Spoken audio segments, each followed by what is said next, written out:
In focus tonight, our behavior behind the wheel. It's just one of several topics covered in a new Harris poll measuring attitudes about auto and highway safety and the role Americans believe Washington should take. Courier Robert Cox spends more than 50 hours a week behind the wheel of his car on the streets of Southern California. My shift starts at 10 o'clock in the morning till 9 o'clock at night. And I'm on the road all day. I mean, once I turn the ignition on, I don't stop. When it comes to the current state of safety on the roads, he considers himself an expert. I see all. I see it all. I see good manners on the road. There's a lot of good drivers, but there's a lot of maniacs, too. Older drivers, younger drivers, red light running, pedestrian dangers, sport utility vehicles.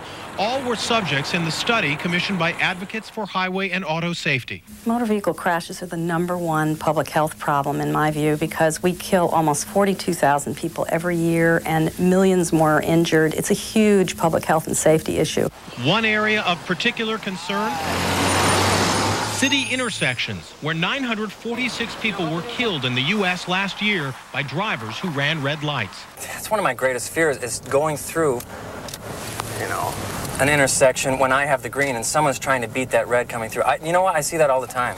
Many of those surveyed agree. 70% believe more attention should be paid to city intersections. I look very carefully. I don't trust anybody, whether they're going to stop. If one car stops, don't think the other ones are going to stop. I just got back from New York, and over there, crossing the street is like a hazard. 74% support state laws that would allow cities to develop red light camera programs. One solution offered: make intersections less confusing. Another serious concern: age.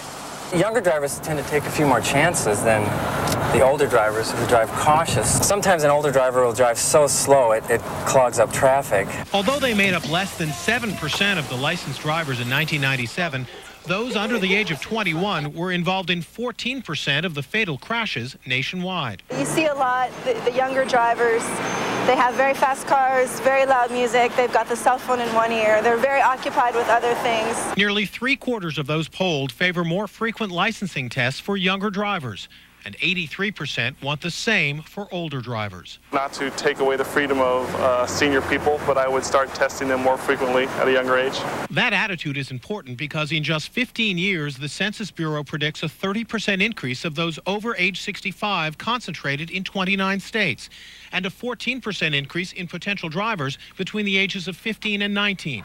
The survey also focused on what people drive, in particular sport utility vehicles, the fastest growing segment of the auto market. Nearly 1 of every 5 new vehicles sold is an SUV. Maybe sometimes you feel a little bit, fearless, or, nothing can hurt you in those things. And that's why some of those drivers are a little bit more aggressive, maybe. Overall, 67% felt that sport utility vehicles pose a danger on the road. Just over half of those who own an SUV disagreed, but 7 in 10 non-owners said SUVs are a threat. I think the perception is there because you can visually see the difference in sizes.